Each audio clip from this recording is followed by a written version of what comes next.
አገራችን በየጊዜው ጀግኖችን አምጣ ከመውለድ ያቆመችበት የታቀበችበት ጊዜ የለም። ስንጠቀልለው የኢትዮጵያ ማኅፀን ጀግኖችን አምጦ ከመውለድ የተቆጠበበት ጊዜ የለም።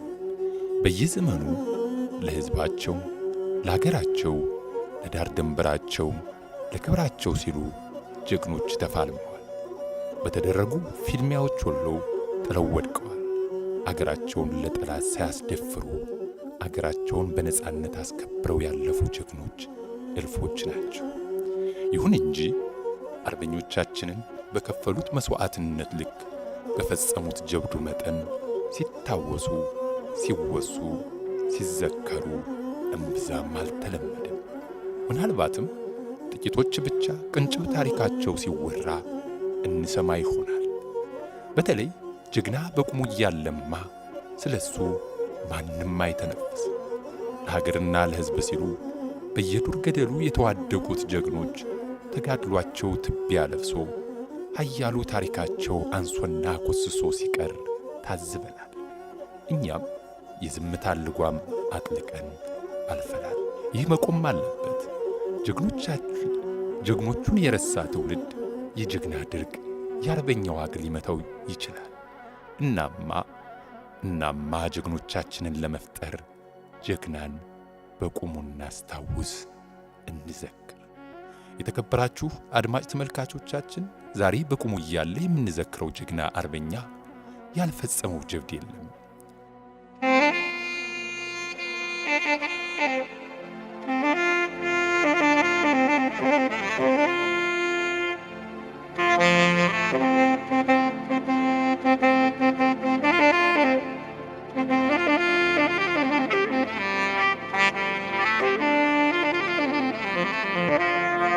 ትህነግ ገና አዲስ አበባን ተቆጣጥራ ከአጼ ምኒልክ ቤተ መንግሥት ላይ ጉብ ሳትል ወታደራዊ መንግሥት ሥልጣኑን ሳይለቅ ዛሬ የምንዘክረው አርበኛ ከ1981 ዓመተ ምህረት ጀምሮ ትህነግን አምርሮ ይፋለም ነበር። ይህ ጀግናና የጦሩ ሳተና የጠላትን ጦር በተደጋጋሚ ድባቅ ከመምታት አልፎ ከጠላት መትረየስና ላውንቸር ወይንም አርፒጂ እንዲሁም ክላሽንኮፍ መሳሪያ ብቻ አልማረከም። ምናለፋችሁ አየር ቀዛፊዋን፣ በሰማይ በራሪዋን፣ ሄሊኮፕተሯን ሳይቀር ማርኳል። ሄሊኮፕተሯን በቁጥጥር ስር አውሏል። ይህን ስል በእያንዳንዳችን ጭንቅላት እንዴት ሽምቅ ተዋጊ ይህን ሊያደርግ ቻለ? ከሆነስ ሄሊኮፕተሯን ማርኮ ምን አደረጋት? የሚሉና መሰል ጥያቄዎች ወደ አእምሮአችን ከች ማለታቸው አይቀርም።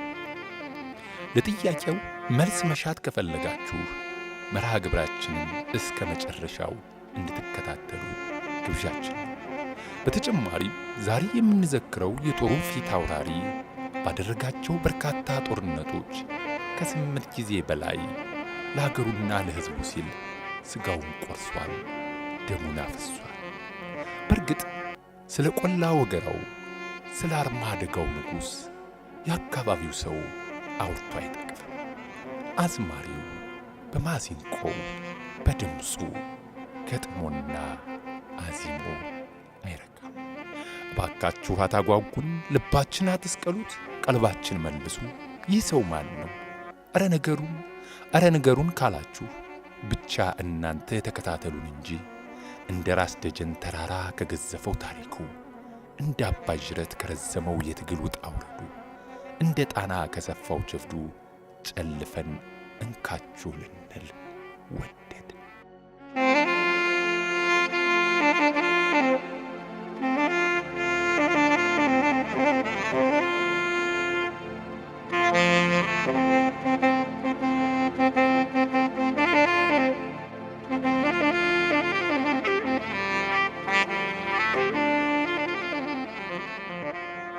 እኔ ያደግኩት በሰሜን አውራጃ በድሮ አጠራር በድብ ባህር ወረዳ ሳንቅ ሰቃምባ ቀበሌ ገበሬ ማህበር በሚባል ቦታ ነው ተወልጄ ያደግኩት። ያው የገበሬ ልጅ ነኝ። በግብርና ነው አባታችን እናታችን ያሳደጉን። እነሱም ያው በንጽህና እንግዳ ተቀባይ እንደ አብርሃም እና እንደ ሳራ እንግዳ ተቀባይነታቸው ሁሉም ያውቃል። በጨውነት ነው ያሳደጉን። ከዛ በኋላ ያው አባታችን በኢህአፓ ተኩስ ልውውጥ በሀገራችን መታ ኢህአፓ በዛ ነው የሞተው። አባታችንም ታዋቂ ነው። እኛም ተተክተን በግብርና ነው ያደግነው።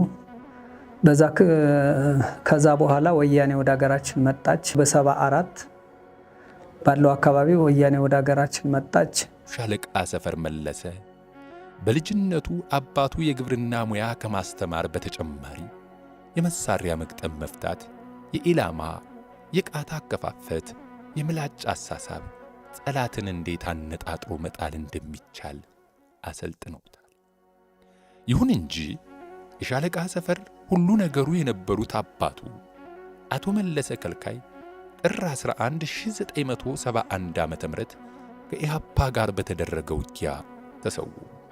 በጊዜው የኢህአፓ ሰራዊት ከጃኖራ ተነስቶ ዋልድባ አርማደጋ በረሃ ለመሄድ ድብ ባህርን ሲያቋርጥ ወደ ገዳሙ አትሄዱም፣ ምክንያቱም የተቀደሰ ስፍራ ነው በሚል በተፈጠረው ጦርነት ነበር አባቱ የተሰዉት። በኋላም ወደ አካባቢው የትግራይ ነፃ አውጪ ድርጅት ትህነግ ወደ ቆላ ወገራ አርማደጋ በረሃ መጣች። ያኔ የወታደራዊ መንግሥት ደርግ የአካባቢው ተጠሪ የሻለቃ ሰፈር የሥጋ ወንድም ሻለቃ ክብሬ መለሰ ነበር። ነገር ግን ክብሬ መለሰ ከደርግ ባለሥልጣናት ጋር ተጋጨ፣ ተኳረፈ። ስለሆነም ኧረ ጥራኝ ድሩ፣ ኧረ ጥራኝ ጫካው፣ ላንተም ይሻልሃል ብቻ ከማደሩ ብሎ በ1974 ዓ.ም ወደ አርማደጋ በረሃ ወንድሞቹን እነ አርበኛ አታላይ መለሰን እነ ሻለቃ ሰፈር መለሰን አስከትሎ ገባ።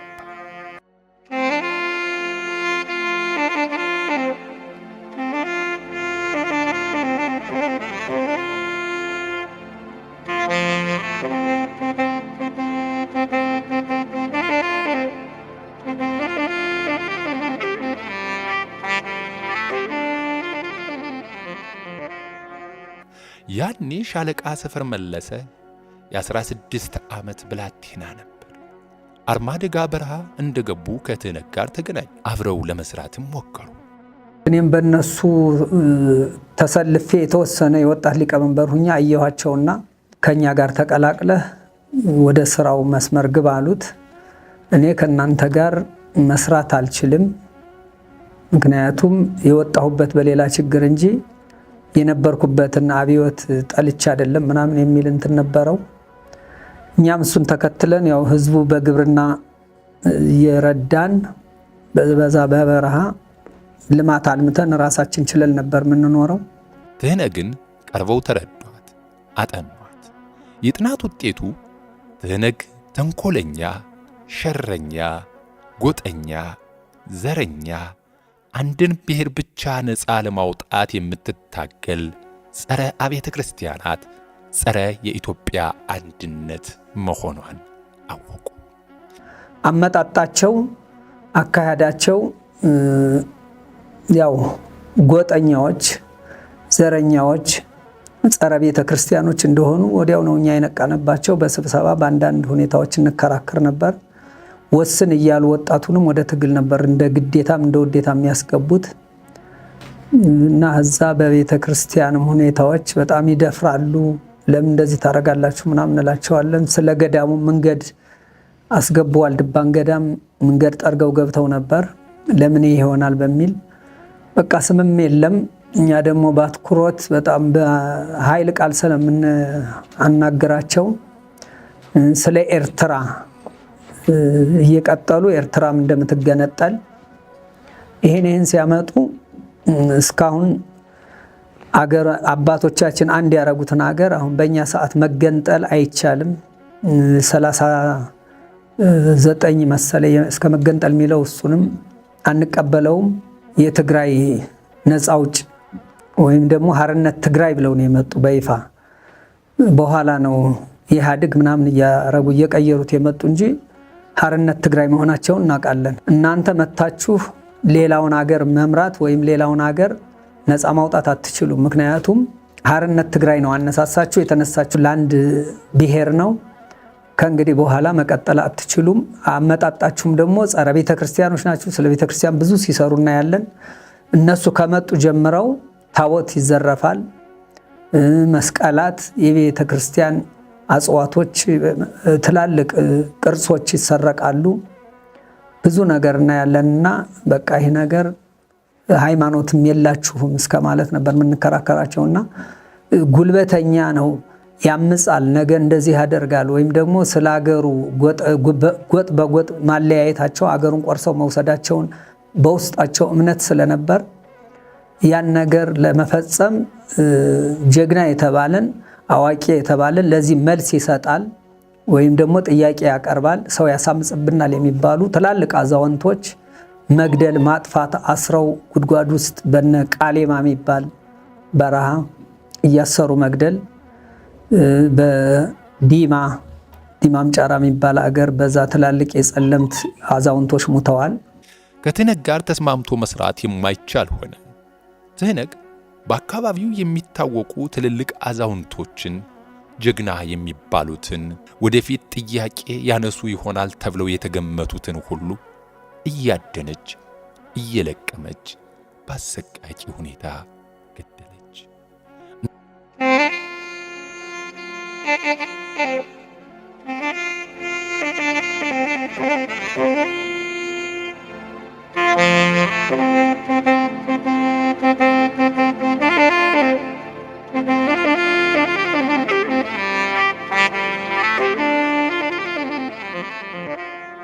አስናቀው የሚባሉ በ74 ጀምረው ነው እነሱ እንግዲህ የገደሏቸው። በ79 78 ምናምን አካባቢ እስከ 80 ባለው እንደዚህ እያደኑ እነሱን እነ ግራሽ ነጋ የሚባሉ ደጃሽ ሜዳ አካባቢ ትላልቅ ሰዎች አዛውንቶች፣ ያው ላብነት እነሱን ልጥቀስ እንጂ በጣም ብዙ አዛውንትና ብዙ ጀግና የተባለውን እየለቀሙ መግደል ጀመሩ።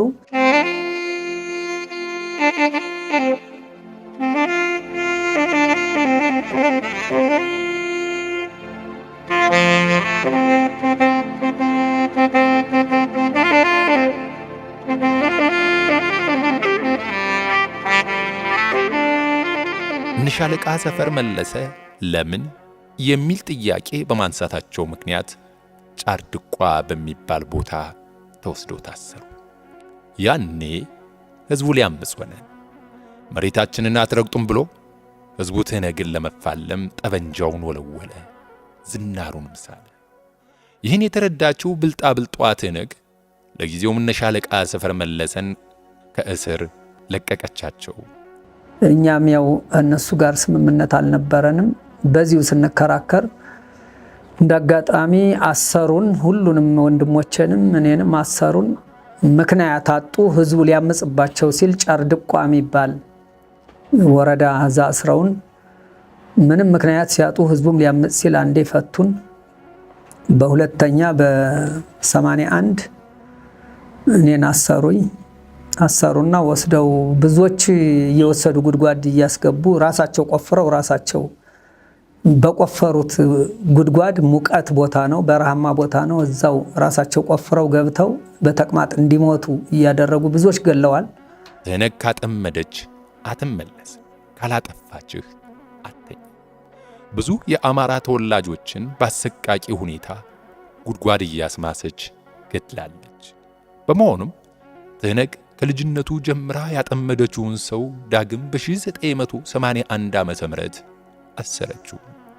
ከዚያም ወደ ትግራይ ወስዳ ለማሰር ወይንም ለመረሸን መሰናዶዋን ጨረሰች። ሻለቃ ሰፈር መለሰን አጅበው የሚወስዱ ጠንካራ ናቸው የተባሉ 2 እስከ አፍንጫቸው የታጠቁ ታጋዮች ተመደቡ።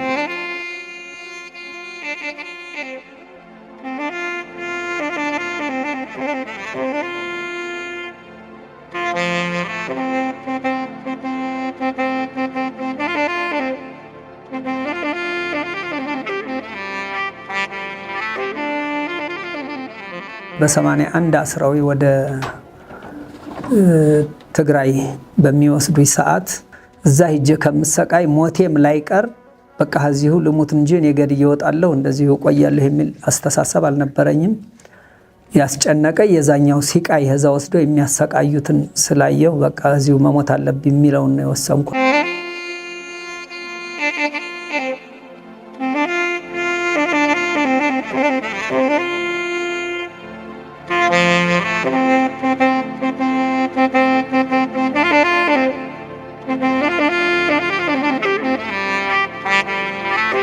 ከዚያም ወደ ትግራይ ጉዞ ተጀመረ።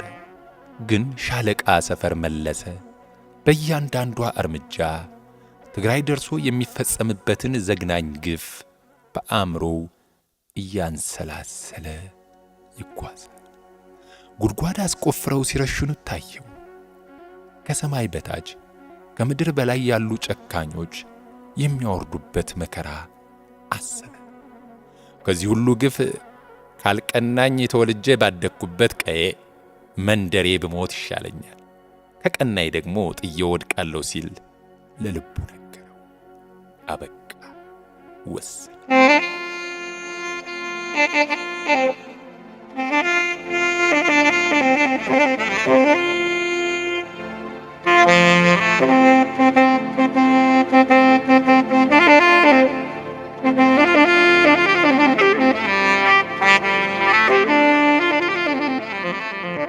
እንደ ንፋስ ፈጥኖ እንደ ነብር ተቆጥቶ እስከ አፍንጫው ታጥቆና አጅቦት ወደ ትግራይ ከሚወስዱት ታጋዮቹ መካከል ከአንደኛው ላይ ዘሎ ተጎመረበት። ግብ ግብ ገጣ። ብዙ ሳይቆይ ከጠላቱ መሳሪያውን ነጠቀ። ጠላቱን በገዛ መሳሪያው ፈጥኖ ቃታ ከፍቶና ምላጭ ስቦ መሬት ላይ ዘረረው። ቻው ይችላል። ሁለተኛው አጃቢ ወደ ሻለቃ ሰፈር መለሰ። ተኩሶ 2 ቦታ ላይ አቆሰለው። ያሰሩኝን አንደኛውን ቀምቼ መታሁት፣ አንደኛው እኔን መታኝ። አዙሪያን መሳሪያ ነጥቄ በ2 ጥይት ተመትቼ መሳሪያ ነጥቄ ያንንም ያው ተኮስኩበት፣ ቆሰልኩ በ2 ጥይት ተንከባልዬ። እኔም ያን ሩጦ ያማመለጠኝ እኔም ጫካ ገባሁ። እዛው ካምፕ ነበር፣ ፈርሰው መጣ ወያኔ።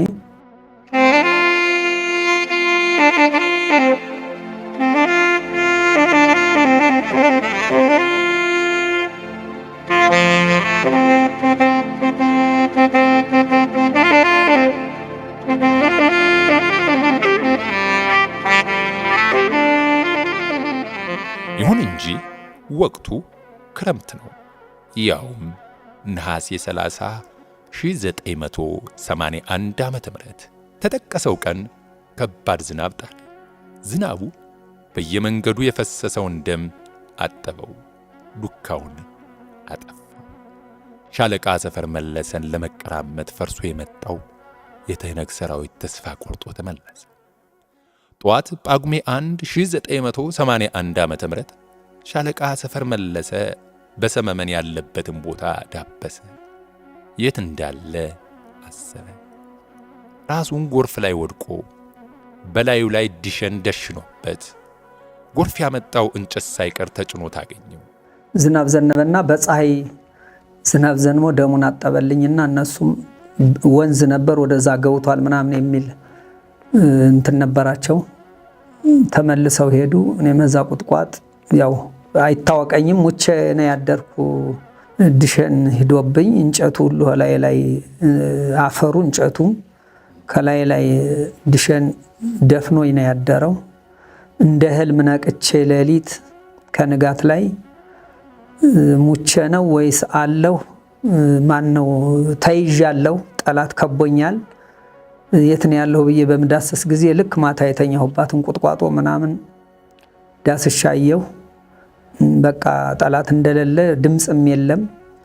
እዛ ፊቴን ጠራርጌ በስንት ብዙ ሰዓት ቆይቼ ነው አይኔ ማየት የቻለ ራሱ። ያን እንጨትም ድሸንንም ጠራርጌ ተነሳሁ። እዛ አንድ እግሬ አይሰራም። በዚህ ገብቶ አንድ ጥይት በዚህ ነው የወጣው፣ አንድ በዚህ ገብቶ አጥንቴን መቶኝ በሁለት ጥይት ተመትቼ ነው እንደዛ እንትን ያልኩት። ከዚያም ከተቀበረበት የቆሰለ ገላውን እየጎተተ ወጣ። የዱር ፍሬ ለቃቀመና ረሃቡን ካስታገሰ በኋላ እየተሳበ ወደ ወገን ደረሰ። ትንሽ ኃይሌን እንትን አልኩና ጫካ ነበር ማዶ ወደዛው ያው በንፎቅቅ ማለት ነው ወንዝ አለ። ወንዙን ተሻግሬ አጋም የምንለው አለ ጫካ ውስጥ እዛ ገባው። እዛ ፊቴን ታጥቤ ይህን ጥሬ አጋም ያልበሰለውን አጋም እሱን እየቆረጠምኩ በኪሴ ይዤ ቀስ እያልኩ ክረምት ስለሆነ ምንጭ ምናምን አለ ያ ደሜን በዛ እያስለቀቅኩ ያጸዳው ያን ተራራ በማዝግም ቀስ እያልቆራርጬ ወጣሁና ተራራውን በወጣ ቀን ስለሆነ ስለምታይ የሆነ እንደ ምሽግ ውስጥ አይነት ጫካ ውስጥ ገብቼ ቁጭ አልኩ።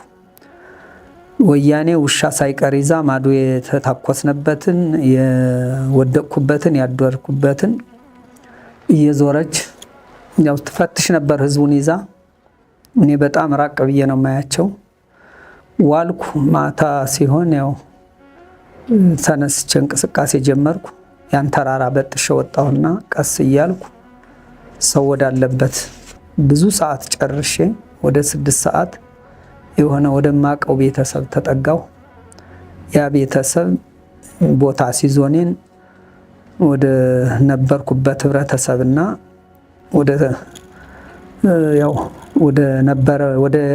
ወደ ነበርኩበት ሰፈር ሰው ልኮ ሰዎች መተው እዛ አንስተው ወስደው እንዳገግም አደረጉ። ሕክምና የለም በዛን ሰዓት በረሃ ነው። ወያኔ ነው ያለ ዙሪያውን ያለ ሕክምና ያው በትግል እንግዲህ እግዚአብሔር ሞት ስላልፈቀደ ሰንበት ስላለኝ በዛ መልኩ አገግሜ መንቀሳቀስ ጀመርኩ።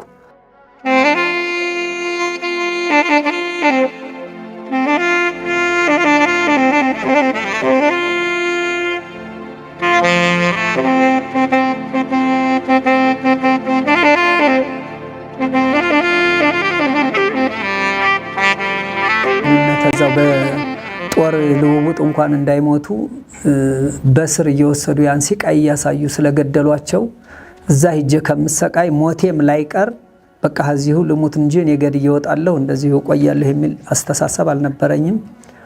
ያስጨነቀ የዛኛው ሲቃይ ከዛ ወስደው የሚያሰቃዩትን ስላየው በቃ እዚሁ መሞት አለብኝ የሚለውን ነው የወሰንኩ። የሻለቃ ሰፈርማ ወንድ ነው እንጂ ከዚህ ጭንቅ ወጥቶ ዛሬ ከዚህ መድረሱ በጣም ያስደንቃል። ወንድነቱ የታወቀ ነው፣ ሀገር ያውቀዋል።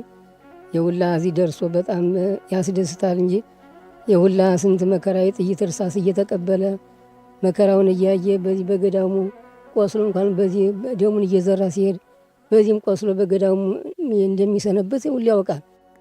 የትግል አጋሮቹና ከአንደበቱ ስማቸው የማይጠፉት ስለ ጀግንነታቸው ተናግሮላቸው የማይጠግብላቸው እነ ሻለቃ ኪዳነ ማርያም፣ እነ ሻምበል ምስጋናው በዜ፣ እነ ባህታ ፈልገው ወስደው ወደ ደርግ ቀላቀሉት።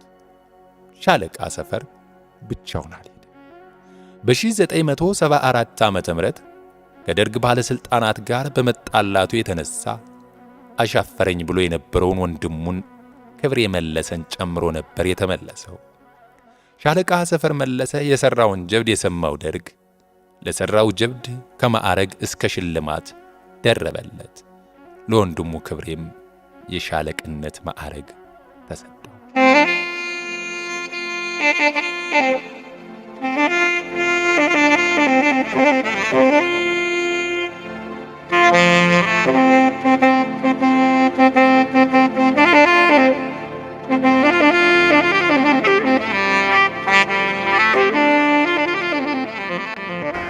ዛና ምስጋናው በዚህ እነ ኪዳነ ማርያም እነ ባህታ ዳነ የሚባሉ ጀግኖች ነበሩ። ያው በአመጽ አምፀው ለወያኔ አንገዛም ብለው እዛ በፊት ደግሞ እኛ በፊት ይዋጉ ስለነበር ወያኔ እነሱ ባለሁበት ፈልገው መጥተው አንስተው ወደ ደርግ ነበር በዛን ሰዓት ወደ ደርግ ቀላቀሉኝ። ኪዳነ ማርያም ሻለቃ ነበር፣ ምስጋናው በዚህ በሻምበል ይመራ ነበር እና ባህታ በጣም ብዙ ሰራዊት ነበራቸው። እኔ መዛ ተቀላቀልኩና ዛን ሰዓት መንግስት በጣም ተአምር ሆኖበት እኔን ሸልሞ 337 ነው ምናምን መሳሪያ ለማስታጠቅ አምጣና ሰልጥን ተባልኩ። ተፈቀደልኝ። ሻምበል አዛዥ ነካውን ጀምረ በሻምበል ትመራለህ ተባልኩ። ጀግንነቱ እዚህ በኋላ ግን በቃ እንትን አለና በቃ እኔ ለዚህ እንትን አልልም፣ በቃ መሳሪያም አላወርድም። ምንንም አታወርድ ምናምን ሲባል ምን ስላደረኩበት ምናምን የሚል ነገር ሁላ አለ። እዚህ በኋላ ግን ተወደደም ተጠላም ታወርዳለህ ሲባል እምብኝ ብሎ ወደ ደርግ ሄዷል። የወያኔ አይነቱ ወደ ደርግ ሄደ። ደርግ ሄዶ ደግሞ በአጋጣሚ ጊዜ እኮ እኔ የተለየው በቃ እዚህ ቀረሱ። ግን እዛ ሄዶ ብዙ ወጣት ያገራችን ሰው ሄዶ ብዙ መሳሪያ አስታጥቋል። እዛ አስታጥቆ የደርግ መዋቅር ፈረሰ። በኋላም ደግሞ ደርግ በቃ ቦታ ሲያጣ እሱ መጥቶ ራሱ 2-3 ራሱን ያው እዚህ ገዳም ነው የገባ። እዚህ ገዳም ገብቶ ግን የዚችን ይሄ ገዳማውን ህልውና እየጠበቀ እያለ ሌላውም ሲያገኘው አይዟችሁ አትፍሩ እኔ ነኝ ያለሁ በዚህ ምናምን ይል ነበር። ቅራተኛው ምናምን ሁላ ሲያገኘው። ስለዚህ አንዳንድ ያው ወያኔ ምናምን ትምል ግን ሰፈር አለ በዚህ እየሰረቀ ነው እየቀጠፈ ነው ምናምን ይባል ነበር። ግን ከእውነት የራቀ ነው። የሱ ስራም አይደለም፣ በሱ የማይጠበቅ ስራም ነበር።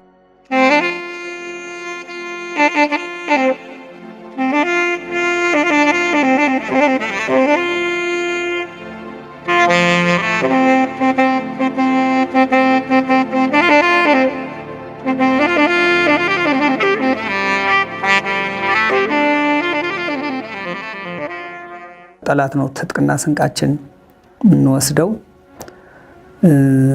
ሽምቅ ነው የሚባል ቋሚ በየበረሃው እያሰለጠን ቆንጆ ስልጠና እየሰጠን በዛ ነበር የምንንቀሳቀስ።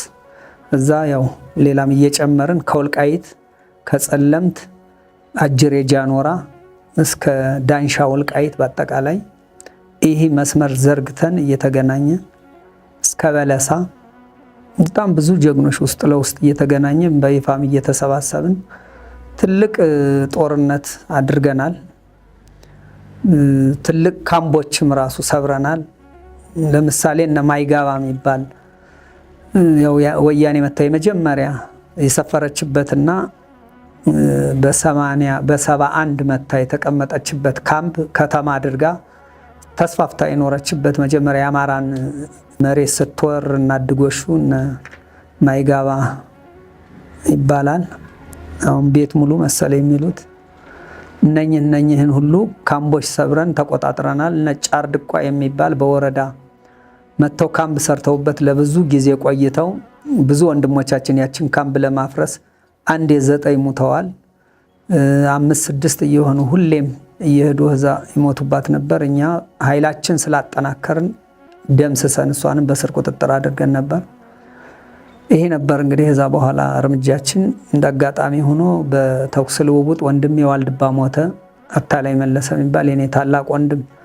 ሁላችንም አንዱ ቀርቶ አንዱ ተቀምጦ አናለቅስም። ያው ሞት የሚያደርስ እግዚአብሔር ያልፈቀደው ነው እንጂ መትረየስ ሁሉ ሳይቀር መጥቶኛል። መጥፎ ምቶች ተመትቼ ነበር። በዚህ ገብቶ ጥይት ይሄን ከፍቶኝ ነበር። በዚህ ነው ትንፋሽ ሁሉ ያተነፈሱ።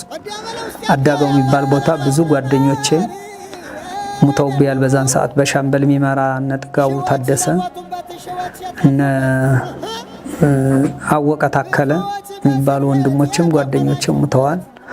ጫርድቋንም ስንደመስስ እነ ጃርጌ ደነቀው የሚባሉ በጣም ምርጥ የሆኑ ታጋዮች ሙተውብናል። ግን ያው ቀሪዎቹ እየተበረታታን ወጣቱን እየሰበሰብን ስልጠና እየሰጠን እየተበረታታን ነበር የምንሄደው እንጂ ሞትም ቁስልም ወደ ኋላ ያደረገንም ነበር።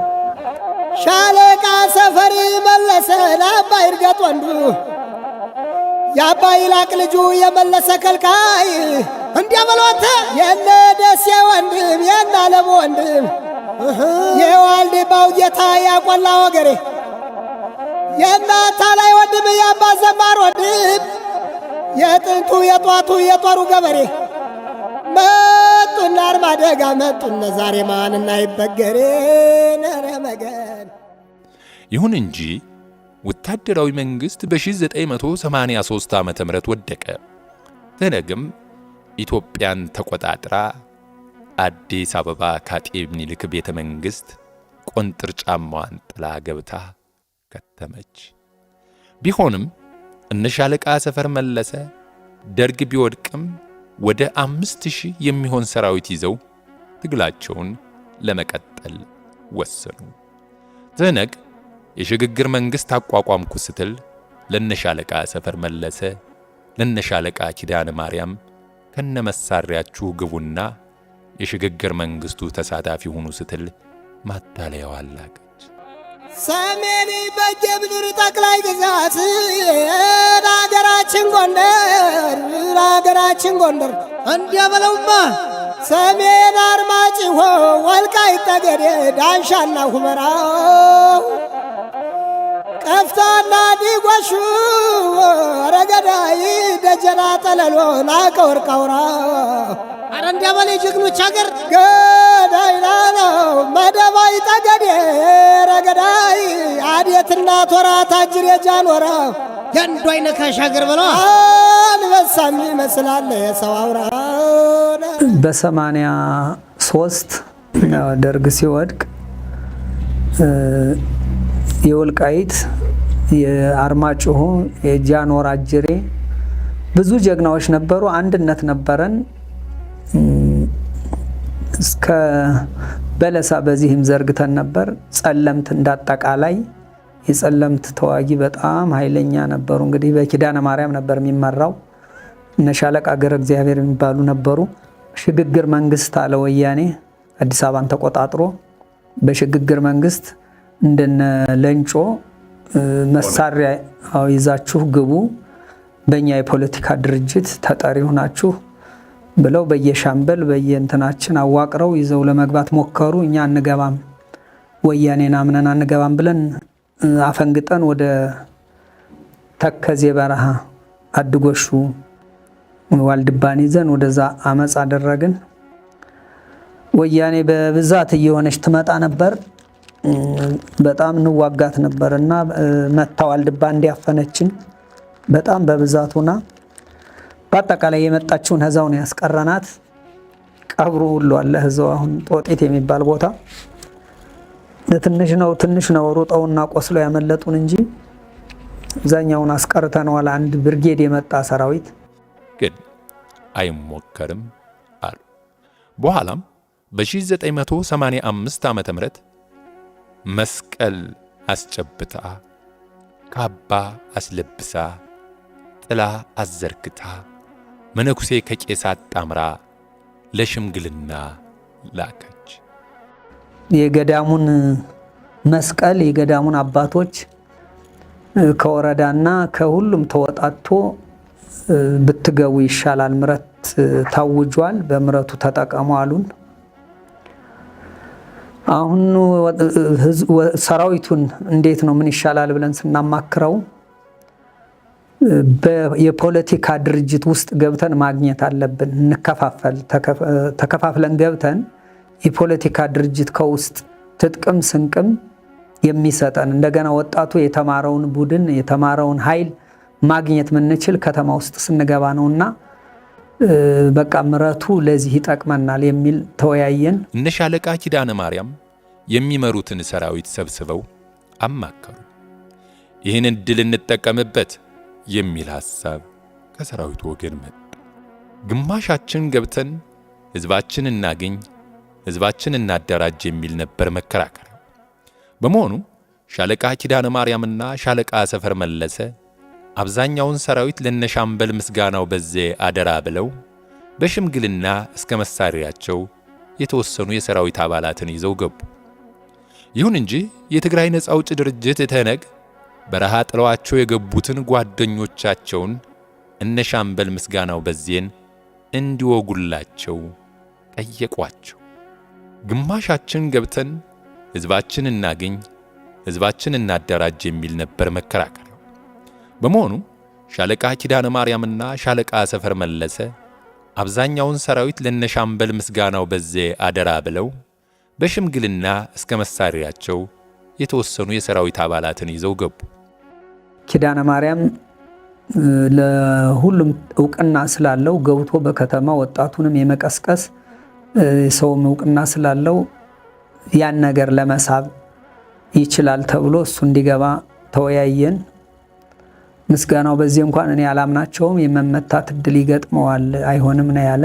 ሌላው ግን በሁለት አካሄድ ካልሄድን አንዳንድ እየሆነ እዛ እናልቃለን የሚል እንትን ስለነበር እሱ እንዲገባ ተደረገ። እሱ ሲገባ ደግሞ እኔን በጣም በልዩነት ነበር የሚያከብረኝም የሚወደኝም ሰራዊቱ ሁሉም ያውቃል። እሱ ከገባ ነው ምገባ፣ እሱ ካልገባ አልገባም አለ። እኔንም እንድገባ ግፊት አደረጉ። የነበሩ ሰራዊቶች አልገቡም በዛን ሰዓት፣ እነሱ ነው የገባ ነው።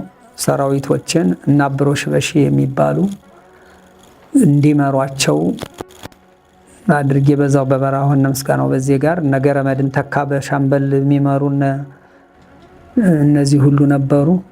እነሱን ትተን ገባን እኛ። የትግራይ ነጻ አውጪ ድርጅት ትህነግ በረሃ ጥለዋቸው የገቡትን ጓደኞቻቸውን እነ ሻምበል ምስጋናው በዚህን እንዲወጉላቸው ጠየቋቸው። ጓደኞቻችሁን በምታውቁት በረሃ ገብታችሁ አጥፉልን ሲሉ ለመኗቸው። ግን አይደረግም፣ አይሆንም፣ እኛ በሽምግልና የገባነው ወንድሞቻችን ልንወጋ አይደለም። አይ እኛ ውጊያ ጠልተን ሰልችቶን አንገፍግፎን ነው እኛ ሰላም እናገኛለን ሰርተን እንበላለን ብለን የመጣን እንጂ ጓደኞቻችን ልንገል ከሆነ ለምን እናንተ ጋር ውጊያውን አናረገውም ነበር የሚል ደረቅ ቃል ተናገርናቸው። በሉ መሳሪያ አውርዱ፣ እንደዛ ከሆነ እነሱም አትወጉ ከሆነ አሉ። መሳሪያን አወረድና ሚያዝያ ወር 1985 ዓ.ም ሻለቃ ሰፈር መለሰን አሰሩት። በተፈጸመው ክህደት የልብ ጓደኛው ሻለቃ ኪዳነ ማርያም አዘነ።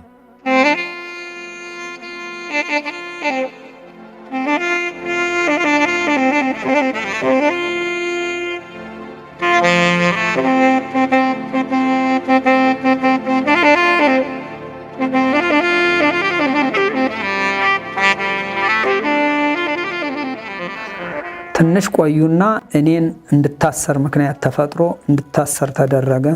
85 ተሳስ 5 ቀን ነበር የገባ ነው። ወደ ሚያዝያ ነው ምናምን እኔን አሰሩ። አስረው ምክንያት ፈጥረው አሰሩና እሱ እንደዚህ ክስ አለበት ምናምን አሉት። ስንገባ የኛ ንብረትም አይመለስም ወስዶብናል ወያኔ፣ እኛም አንጠይቅም እናንተም እንዳትጠይቁን፣ የግለሰብ ንብረት ነክተን ከሆነ ግን በግለሰብ መጠየቅ አለብን አለና እውነታችሁን ነው በዚህ ያስጠይቃችሁን ብለው ገባን። በኋላ ያን ነገር መልሰው በዛ እንድንጠይቅ አደረጉን። እኛም በዚህ መጠየቅ የለብንም ምናምን ሲሆን ምክንያት አደረጉና እኔን አሰሩኝ። ኪዳነ ማርያምን እያዘነ እየተከዘ እያለ በኋላ ሻለቃ ሰፈር መለሰ ኪዳነ ማርያምን እንዲወጣ እና ከነ ምስጋናው ጋር ሂዶ እንዲጨመር ነገረው። ሻለቃ ኪዳነ ማርያም ግን አንተን እስር ቤት ጥዬ አልሄድም አለ። ጓደኛውን ጥሎ አልሄድም ያለው ኪዳነ ማርያም ሻለቃ ሰፈር መለሰን ለማስፈታት ሲንቀሳቀስ እያለ በትህነግ ተገደለ።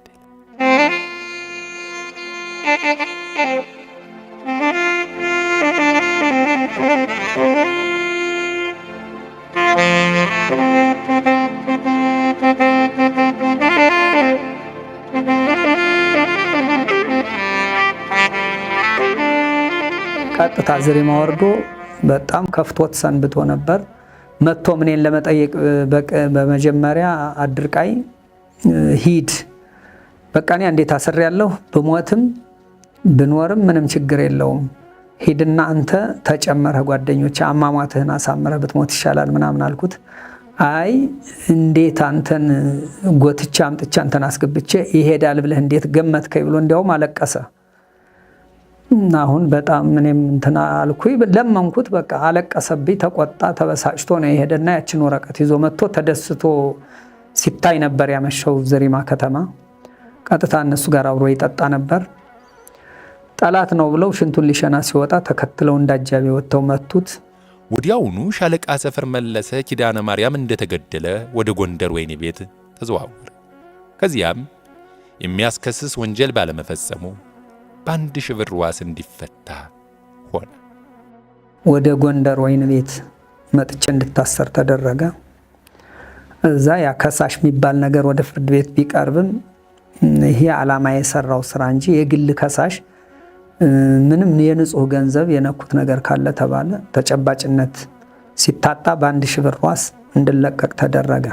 ከስር ቢፈታም ኪዳነ ማርያም ሞቶ እኔ አልቀመጥም በማለት ዳግም እረ ጥራኝ ድሩ እረ ጥራይ ጫካው ብሎ ወደ አርማደጋ በረሃ ወደ እነ ሻምበል ምስጋናው በዜ ሄዶ ተጨመረ።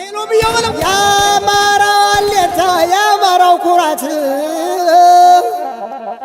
የጎንደሩ ኮከብ የፋኖ አባት ነረ መገን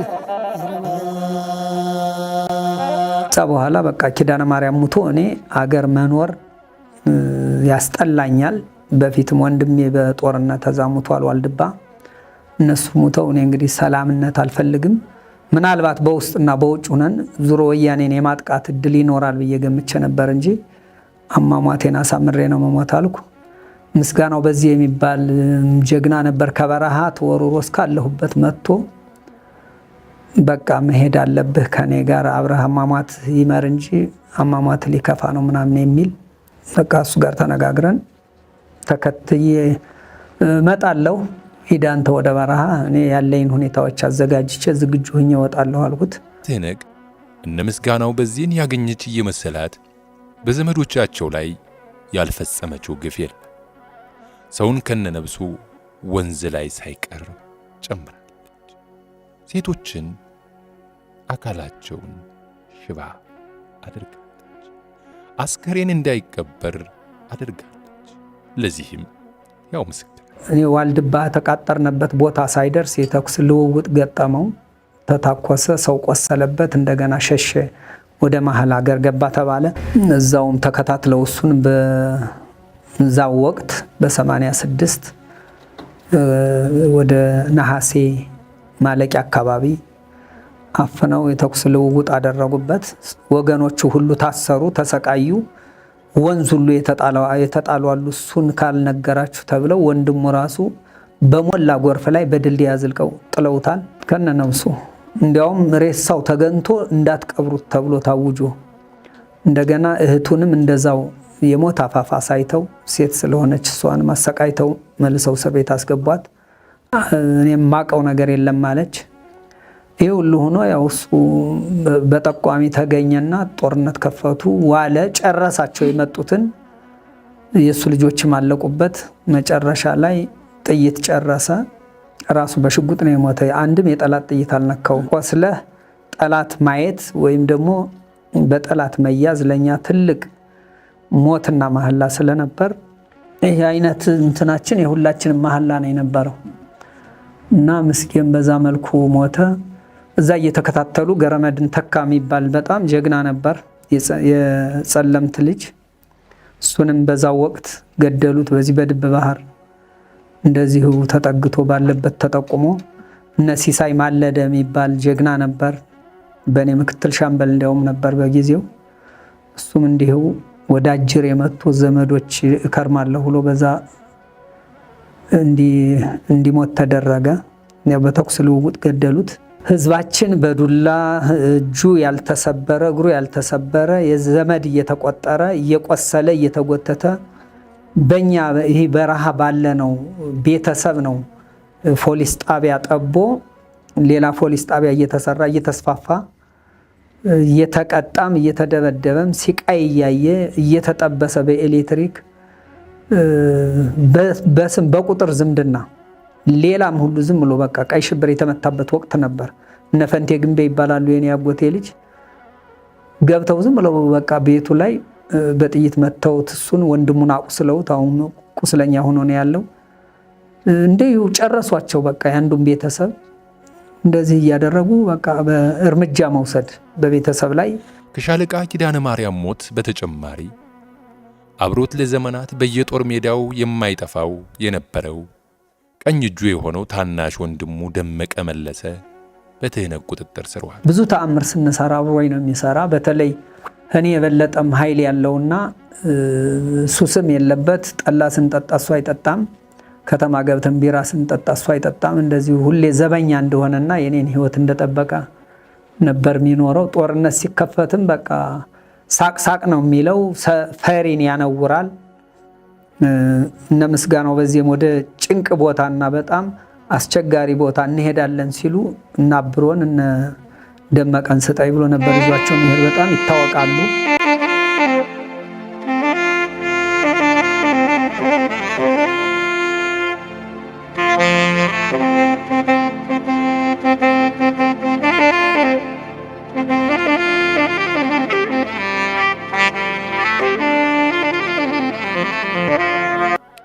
በአድርቃይ እስር ቤት ታሰረ። ግን በሕግ ጥላ ስር የነበረው ደመቀ መለሰን ትህነግ ከአድርቃይ እስር ቤት አስወጥታ ከሊማሊሞ ገደል ወረድ ብሎ ከድብ ባህር ከፍ ብሎ በሚገኘው በረሃ በሌሊት ከእስር ቤት አስወጥታ ረሽና በረሃ ላይ ጣለች።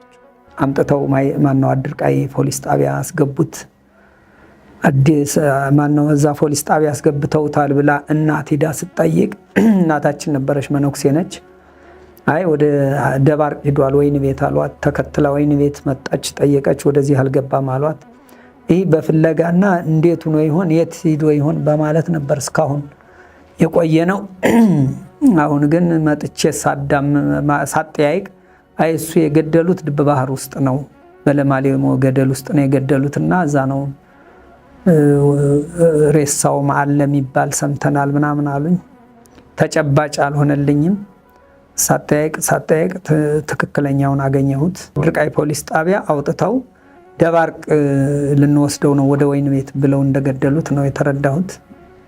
ደባርቅም እናቴ ተከታትላ አድርቃይ ሄዳለች። ደባርቅ ሄደ ሲባልም ወደ ደባርቅ መታለች። ወይን ቤት ስጠይቅ አልመጣም አሏት። ፖሊስ ጣቢያም አልመጣም አሏት። እዛ በቃ እንዳለቀሰች ነው የሞተች እሷ።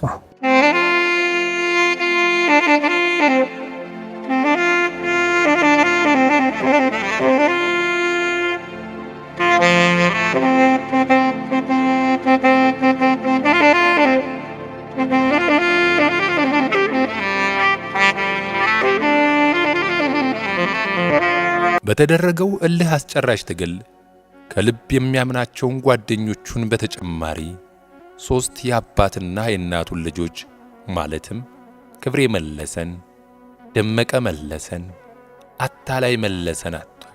በዚህ ትግል ያጣሁት ወንድሞቼ 3 ናቸው። 6 ነበርና ያው 6ቱ 3 አለን። 3ታችንም የተገናኘን አሁን ቅርብ ጊዜ ነው። ወደ ሱዳን ነበር የሚኖሩት ተሰደው፣ አሁን ቅርብ ጊዜ ነው የተገናኘ ነው። የሱም አድሪሱ በቃ በጣም በችግር ላይ ነው ያለውና ሁሌም የዚህን እንቅልፍ አግኝቻለሁ። እንግዲህ አግኝቶ ወስዶ ዋልድባ መቅበር ማለት ለኔ ትልቅ ደስታ ነው የሆነ። የኛው ቀሪው ግን የት እንዳለም አላቅም ነው። እንደዚህ አግኝቼ ብቀብረውና ሁኔታውን እንደዚሁ ባቅ ደስ ይለኝ ነበር። በቅርቡ አጽሙን ፈልጎና አፈላልገው ዋልድባ ዳልሻ ኪዳነ ምሕረት ገዳም በክብር ማሳረፍ ተችሏል።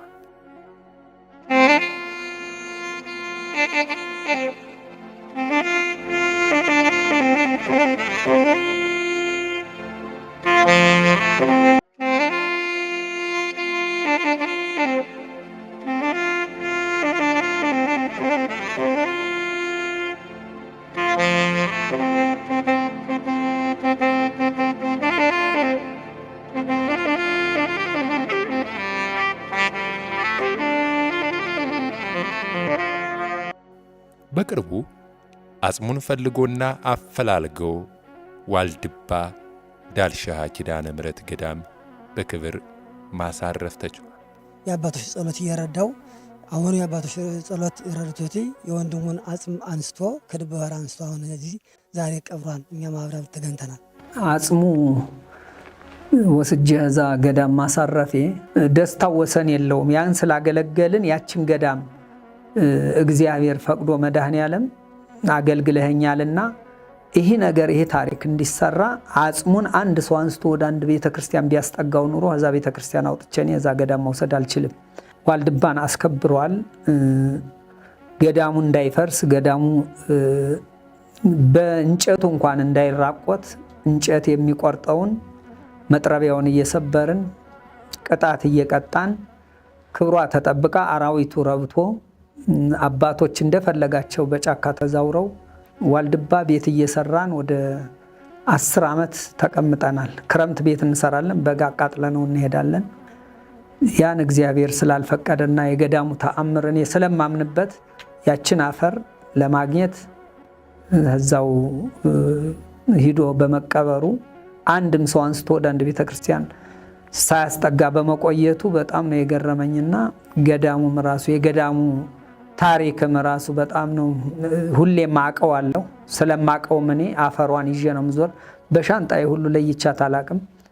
ዋልድባን ለቅቄም ስንቀሳቀስ አፈሯን ይዤ ነው የምንቀሳቀሰው እና ይህ እምነት ስላለን ያችን አፈር ሊያገኝ ፍቃዱ ሆኖ ይህ ታሪክ ነው የተሰራው።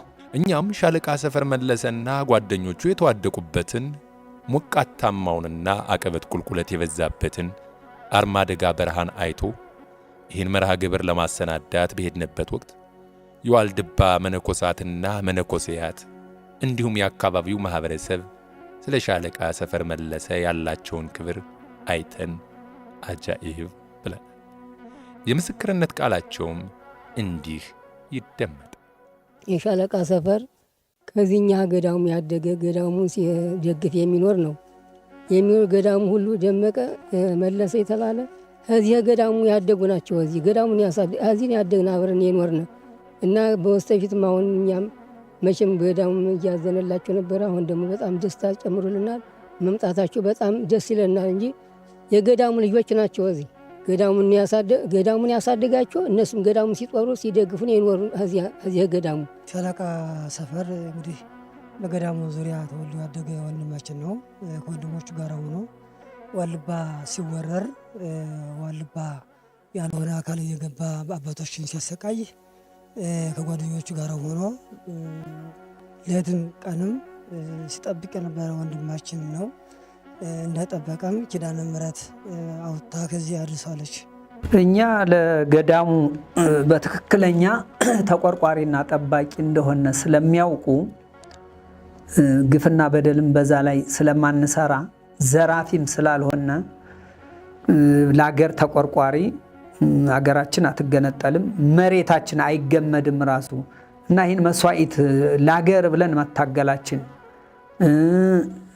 ለኢትዮጵያ አስበን መታገላችን የኢትዮጵያ ሕዝብ እንደማይመቹት ለኢትዮጵያ ሕዝብ ጠቃሚ እንዳልሆኑ ይህ ሁሉ ግፍና በደል እንደሚሰሩበት እኛ አውቀን መታገላችን ስለምናስረዳ ስለምንነግራቸው ከዛም ደግሞ አልፎ ገዳሟን በጣም ስለምናከብር በዚህ ነው አንድ የሚወዱ። ሁለተኛ ደግሞ የነሱ መጥፎነት ያውቃሉ።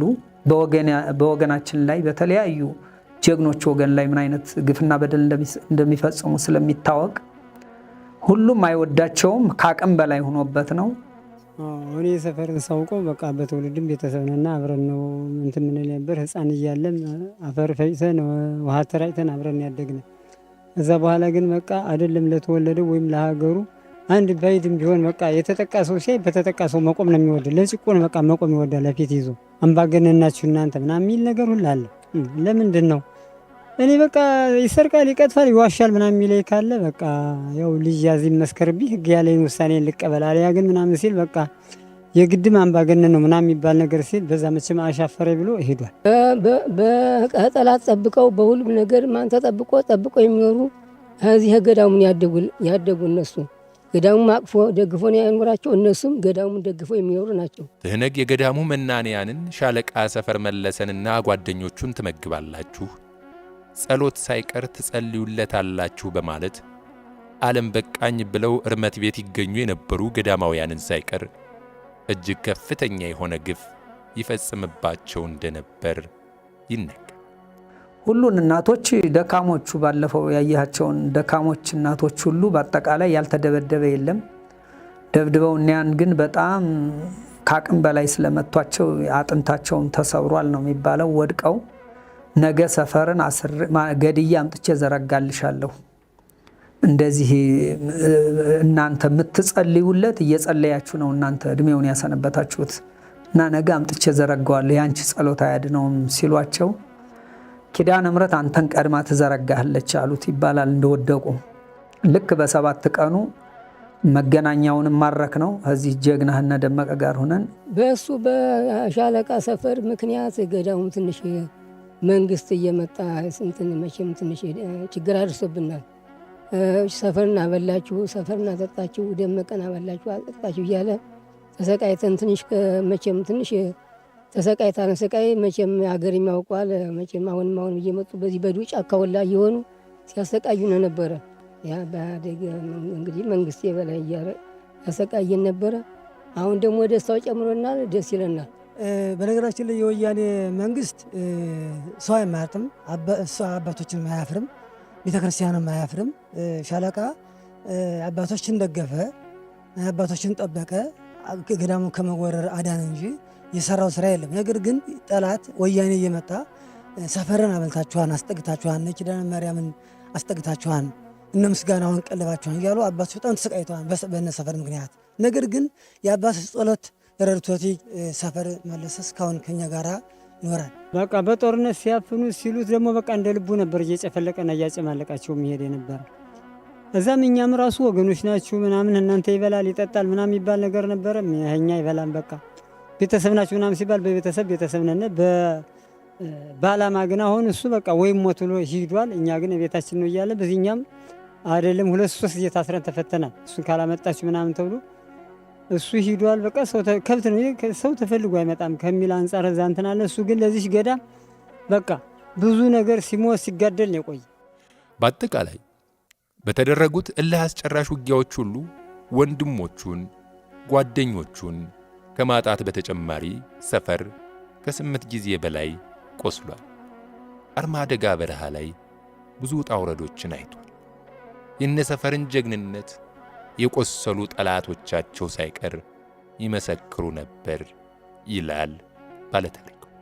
እኔ ቆስዬ ነበር። እንዳጋጣሚ እጄን ይህን ተመትቼ ነበር። መሳሪያው ጋር የያዝኳት መሳሪያም ተመታ ነበረችና ያው ስተኩስ ሰራችልኝ። ያው ህዘብ ጭምልቅልቅ አረግናቸው በቦምብና ኡኡታና የነሱ ጥይት ወደኛ አይመጣም። ባንዴ ብትንትን አሉ እነሱ። እኛ ያን ሬሳ መሳሪያ አንስተን እነሱንም ሁኔታዎቸው ሩጠው ሄዱ፣ ተበታተኑ። የቆሰለውም ኡኡታና እየተጓተቱ ሸሹ። ጨለማ ነበር። እኛ ጠቅጥቀናቸው ሄድን። ከዛ በኋላ ሁለታችን የዛኛውን መሳሪያ አንስተን ሁለቱን ሬሳ አንስተን መሄድ አልቻልንም። በዛን ሰዓት የቆሰሉ ሂደው በየቤተሰባችንም ቤተሰብ ላይ ወስደው አስተኝተዋቸው ቤተሰብ መሆናቸውንም አያውቁም። እና እነዚህ ጀግኖች ምን አይነት እናት ነው የወለደቻቸው? ሰው ናት ወይስ አንበሳ ናት? እና እነዚህን ሞታቸውን አያሰማን፣ የነዚህ ሞት አያሰማን፣ እንዲህ አይነቱ ጀግና አይሙት ብለው ተናገሩ ምናምን ብሎ በይፋ ሲወራ ሰምተናል። ያው እኛም ብዙ ጊዜ እንደዛ ይላሉ። ዋልድባም እንዲሁ አብሮ የሚባል ጓደኛዬን መተውት እዛም ተከፋፍለን ስለምንሄድ በስኳድ ወይም ደግሞ ተወርዋሪ ሁነን ስለምንሄድ በአንድ ላይ ብዛት ሁነን አንሄድም። 3 ሁነን ሂደን እዛ የሆነ ቅራት ገብተንም እሱን መቱብኝ። ብዙ ጊዜ ሽምቅ ተዋጊ ከዲሽቃ እስከ ላውንቸር ወይንም አርፒጂ፣ ከሞርተር እስከ ብሬን፣ ከክላሽንኮፍ እስከ መገናኛ ማረከ ሲባል ይሰማ። የአርበኛ ሰፈር መለሰ ግን ሌላ በሰማይ በራሪዋን፣ አየር ቀዛፊዋን፣ ሄሊኮፕተሯን መማረክ ችለው ነበር። እንዴት ማረኳት? እንዴት ሊሆን ቻለ? ከማረኳት በኋላ ምን አደረጓት? ሰፈር ያደረገው ስራ እሱ አድርጎታል ማለት አይቻልም። ግን በቸርነቱ እግዚአብሔር እየረዳው ብዙ ስራ ሰርቷል። ገዳም ላይ ሄሊኮፕተር ሳይቀር ማርኳል። ብዙውን ጠላት አንበርክኳል። አውሮፕላን ማርኮ አርማደጋ ላይ ጠላትን አንበርክኳል። ሄሊኮፕተሯ በማነው 89 ሚያዝያ አካባቢ ነው። ሰሞኑን ተዋግተናቸው ነበር። ያው እንደ ልምዳቸው ሬሳ ጥለው ሂደው ነበርና በኃይል ነው በር እየጫኑ የሚገቡት። ያች መገናኛ ይዤኔ ተራራና ዛፍ ላይ እየወጣው በደንብ ነው መከታተል። ሲቀርቡ መቅረባቸውን ትነግረኛለች። እኔ መነጋገር አልችልም። ዝም ብዬ እነሱ ከሚነጋገሩ አስቀምጬ ነው የምረዳቸው። እና መምጣታቸው ስለተረዳው ጭስ ምን እያጨሱ ልጆች እዛ እየተቆጣው ይህን ጭስ አታጭሱ ጠላት እንደቀረበን ነው ምናምን እያልኳቸው እያለ ሄሊኮፕተሯ መጣች። ተንደርድራ ጻዳማ የሚባል ወንዝ አለ እዛ ወረደች። እንደወረደች ጭሱን አይታ ሰራዊት አምታ አስቀምጣለች ብዬ ነው የገመትኩና ወዲያው ትእዛዝ ሰጠው። ተራራዎችን አስያዝኩ፣ ግቡ በቃ አሁን እንዳራገፈች ቦታ ሳይዙ ተኩስ መክፈት አለብን የሚል ትእዛዝ ሰጠው። እኔም አብሬ ወረድኩ። ሄደን ልንቆጣጠር አካባቢ ተነሳችና ሄደች። ስትሄድ አይ እንዳትተኩስ ወደ ሄሊኮፕተሯ ወታደር አስቀምጣ ስለሄደች ተኩስ ወደዛ ስንተኩስ ጠላት በደንብ ነው የሚዘጋጅ፣ ዝም ብላችሁ ግቡ አልኩና ገባን። ስንገባ ምንም የለም፣ ወደኛ ጥይት አይመጣም። የሆነ ኦፕሬተር የአዲስ አበባ ልጅ ነኝ ነው ያለኝ። ኦፕሬተር ቁጭ ብሎ የሆነ ትልቅ መገናኛ ይዞ ነው ያገኘ ነው። ሂደው መገናኛውንም ቀሙት። ሲቆጣጠሩት ተውት አልኩና ሌላ ቦታ ተቆጣጠሩ ብዬ እኔ ሄድኩ። ምንድነው ምን ልትሰሩ መጣችሁ እዚህ ገዳም? ምን ልታደርግ ነው? ሄሊኮፕተሯ ሴት ሄደች አልኩት። አንተን ጥላየት ነው ሄደች ስለው ልክ አሁን ሸንኮራው ውሃ የሚገድቡበት ይሄ ዋልድባን ያን ነገር ሊያጸኑ ጥናት ይመስለኛል አሁን እንደተረዳሁት። እንደዚህ አይነት ቦታ ነበርን። አሁንም የሄዱ እሱን ሊያመጡ ነው። እኔን እዚህ አስቀምጠው ያለ ዘረጋግቶ የሆነ ገመድ ምናምን ነው ሲያነጋግር ያገኘ ነውና የአዲስ አበባ ልጅ መሆኑን ቀበሌውን ስሙን ሁሉን ነገር ይዘነው ነበር። ያው ከቀን ርዝመት እንትናል ነው እንጂ እና እንዴት ነው ምን ልትሰሩ ነው ስንለው ለሆነ ጥናት ታዘን ነው። እናንተ ግን እንዳላችሁ በጣም ኃይለኛ አማጺ በዚህ እንዳለ ተረድተናል። ስዩም መስፍን ምናልባት ቢይዟችሁ እንኳን ብር ነው የሚጠይቋችሁ። የፈለገውን ብር እንልክላችኋለን፣ አይገሏችሁም። አይዟችሁ፣ ሰራዊትም አስወጣለሁ እዛው አካባቢ ካለ። እንግዲህ የብር ፍላጎት የለንም፣ እሱ ያላቸውን ነው አለን ሲሉን እንደዛ ነውና እንካ ስዩም መስፍን ላገናኝህ፣ ዳይሬክት ከስዩም መስፍን ጋር ተገናኝና የፈለከውን ብር ጠይቀው ይሰጣል፣ እኛን ግን አትግደሉን። ሄሊኮፕተሯም ምናልባት አማራ ናችሁ፣ እኔም የአዲስ አበባ ልጅ ነኝ፣ እንደዚህ አይነት የሀገር ስሜት ያለው ጀግና ደስ ነው የሚለኝ እና እንድትሞቱም መጠጊያ እንድታጡም አልፈልግም። የላኳት ሄሊኮፕተር ቀይ መስቀል ናት። አሁን በ60 ደቂቃ ትመጣለች። መገናኛውም ከተቋረጠ ትሄዳለች ብሎ ነው የሰጠሁት። መገናኛውን እነሱ ጋር እንዲገናኝ ያደርጋለሁ፣ እኔ ጋር ያወራል። መገናኛው እንካ አግኘውና አነጋግረው የፈለከውን ብር ይልካል። ይሄ ትእዛዝ ታዘናል፣ እንዳላችሁም አማጺ በዚህ እንዳለም ተነግሮናል አለኝ። እኛ ብር አንፈልግም፣ ለብር አይደለም እዚህ ደሜን ማፈሰው ለሀገሬ ለወገኔ ለትግል ስል እንጂ ለብር ብዬ አይደለም የምታገለው። ታዲያ ምንድነው የምትፈልጉኝ አለ። እናንተ እንገላችኋለን፣ ሄሊኮፕተሯንም እናቃጥላታለን። ሄሊኮፕተሯን ብታቃጥሏት ቀይ መስቀል አውቀው ነው የላኩባችሁ፣ መጠጊያ እንኳን ጥገኝነት አታገኙም። ለዛ ነው የተላከች፣ ታያታለህ ስትመጣ ላይ። ወዲያው መጣች ባለው ሰዓት ወረደች። በቁጥጥር ስር አደረግናት። ያው በተጠንቀቅ ስለቆየን ውረዱ አልናቸው። አስከፈትንና ሞተር አጥፋ ብለን ገብተን ፈተሽናት። አንድ ትግራይ ልጅ ነው ኦፕሬተር፣ ምክትል አብራሪው ኤርትራዊ ሸምገል ያለ ወፍራም ነው። አብራሪው አሜሪካዊ ነው። የሚያስተረጉመው ኤርትራዊ ነው። ምንድናቸው አለ። በቃ እነዚህ አማጺዎች ናቸው፣ ገዳሙን የሚጠብቁ ናቸው፣ ለሀገር የሚታገሉ ናቸው እና ይዘውናል። ታዲያ ስዩም መስፍንን አገናኟቸውና ብር ይላክላቸው ምናምን አለን ነው የሚሉኝ። ምን አላችሁ ስላቸው እንደዚህ አለ። ስዩም መስፍን የሚባል እኛ አናቅም፣ ብር አይደለም የምንቀበለው፣ ብር አንፈልግም። ታዲያ እኛ ምንድነው የምትፈልጉ በላቸው። እናንተ እንገላችኋለን፣ ሄሊኮፕተሯን እናቃጥላታለን። ይህ ገዳም የተቀደሰ ገዳም ነው። እንደገና እኛ ደግሞ የሀገር ታጋዮች ሀገር ነፃ እናወጣለን ብለን የምንታገልነን። ወያኔን ህዝቡ እስከሚሰለቸው እንጂ ህዝቡ ልክ ያምጻል፣ ይሄ አሁን የመጣው አመጽ ይመጣል እያልን የምንጠብቅ ሰዎች ነበር። በዛን ሰዓት በተስፋ ነበር የኖር ነው። ወያኔ ለህዝቡ ተስማምቶ ወያኔን አቅፎ ህዝቡ እኛን ይታገላል፣ እኛን አምጾ እኛን ያጠፋል ብለን አናስበውም። ምክንያቱም ጸባያቸውን ስለምናቅ ለህዝብ እንደማይስማሙ፣ ለሀገር እንደማይስማሙ፣ ኢትዮጵያን በቆንጆ እንደማይመሯት ስለምናስብ አሁን በቃ በዚሁ ትግል እያለን አመጽ ይነሳል፣ እኛ ጉልበት እናገኛለን የሚል ተስፋ ስለነበረን እኛ ብር አንፈልግም፣ እኛን ልታጠኑ ለሀገራችን ለደንበራችን የምንታገለውን ለማስጠፋት እኛም ያለንበትን ለጥናትና ገዳሙንም ደግሞ ምን ልታጠኑ ነው ገዳሙ የመጣችሁ አልኳቸው። እኛ በቃ ሌላ ጥናት ነው እንጂ እናንተ መኖራችሁን ሰምተናል፣ ተረድተን የመጣን ግን ለእናንተ ክፉ አስበን አይደለም አሉን።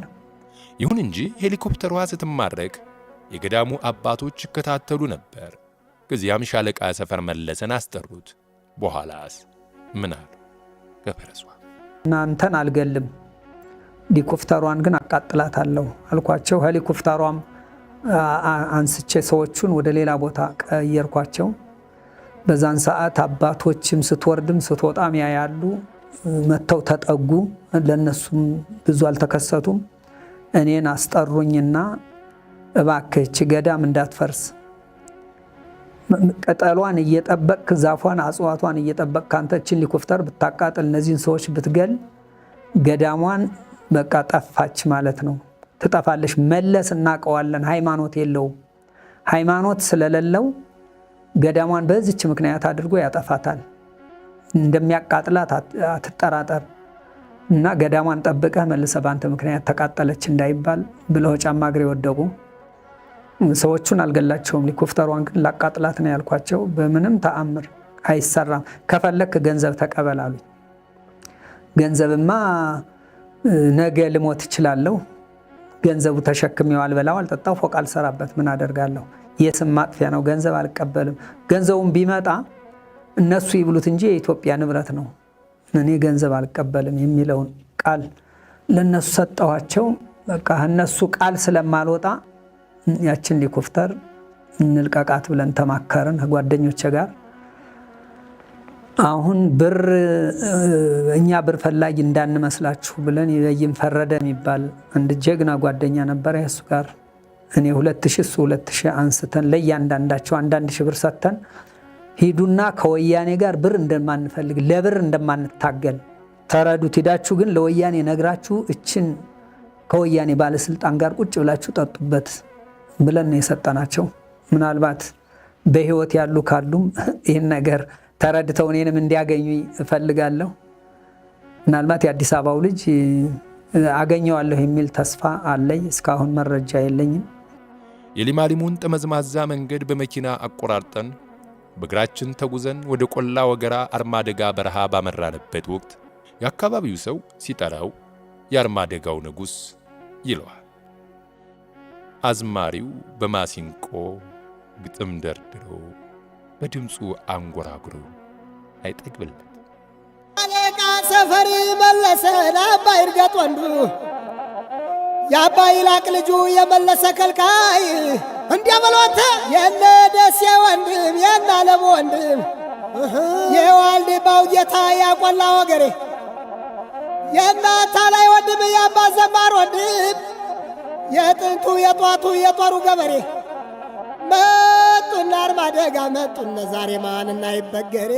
ከአካባቢው ሰው እንደሰማ ነው እሱ ሃይማኖቱን አክባሪ፣ ፈጣሪውን ፈሪ፣ ትትና ያለው ሰው፣ ጥሩ ወታደራዊ መሪ፣ የውሳኔ ሰው። በረሃ መውጣት ማመጽ ወይም አማጺ ነው ኃይለኛ ነው መባል በጣም ዝም ብለው ሳያውቁ ሰዎች ይፈሩኛል። ከቀረብኳቸውና ካወቁኝ በኋላ ግን ቅድም ስልህ እንደነበር የከብት እረኛው የወልቃይት ነው፣ የትግራይ ነው፣ የጸለምት ነው። ያ ሁሉ ከብት እረኛ በፍቅር ይዞኝ ብዙ መስዋዕትነት ከፍሎ እየተደበደበም ራሱ ብዙ ዱላ እየቀመሰ ብዙ እጅና እግሩ እየሰለለ እኔ ያለሁበትን አያሳይምም፣ አይመራም። ብዙ ትብብር ያደርግልኝ ነበር። ምክንያቱም በቃ ያማረልኝ ወይም ደግሞ ይሄ ጋጥ ወጣ አካሄድ አልወድም። ጾምም በተመጣጣኝ ምናልባት ሞክር ነበር። በየቦታው እንበላለን እንጠጣለን። በዛን ሰዓት ጾሜን አክብሬ ነበር የምሄደው። በኋላ በረሃ ላይ ብቻዬን ከሆንኩ በኋላ ግን ያው ጾሙን የተወሰነ ጊዜ እንደበላሁት ነው ማቅ። ግን ሲቸግር ነው እንጂ በሚበላ የሚጠጣ ባገኘው ጊዜ እርግጥ ጾሜያለሁ።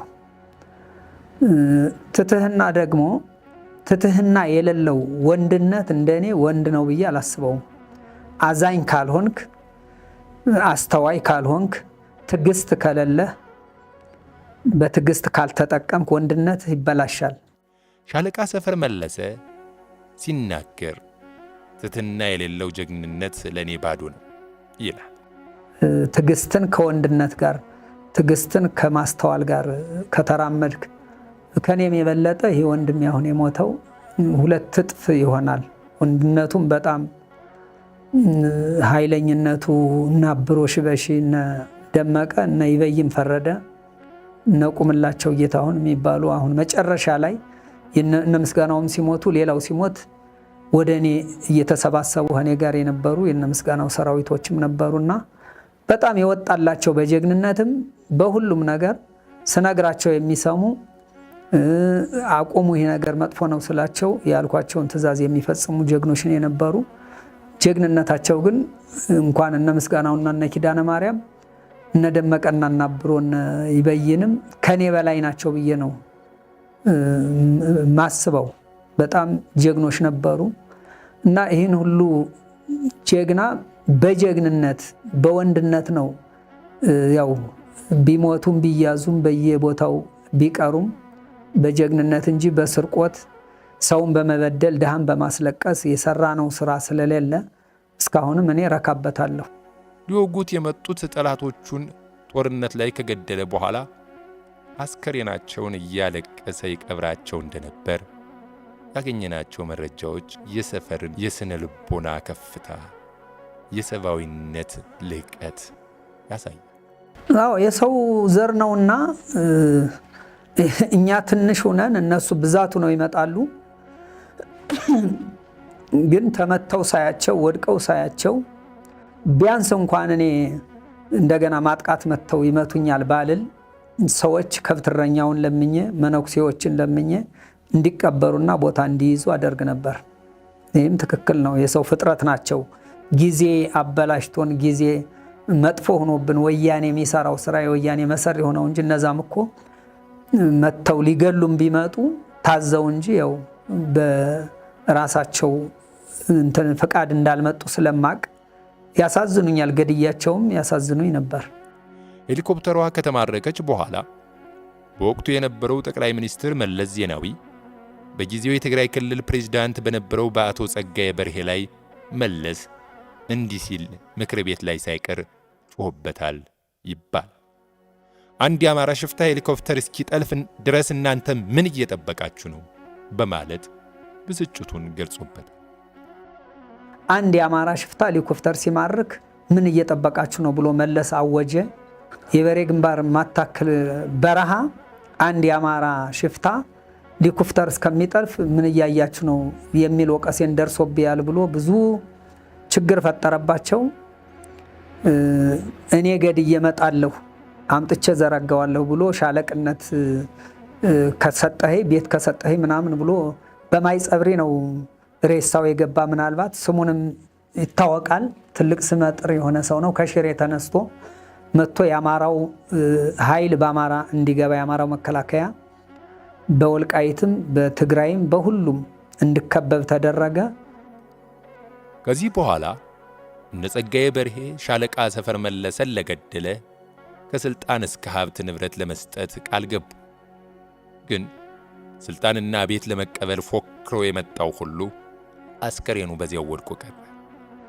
መተው አፈኑ ይገጠምን። ይህን ኢንፎርሜሽን ቀድሜ ሰምቼ ነበር። መገናኛም ስላለኝ ዙሪያው እንደተከበብኩ ያስረዳኛል። ቋንቋቸው ሁሉ የተለየ ቋንቋ ሰማለሁ።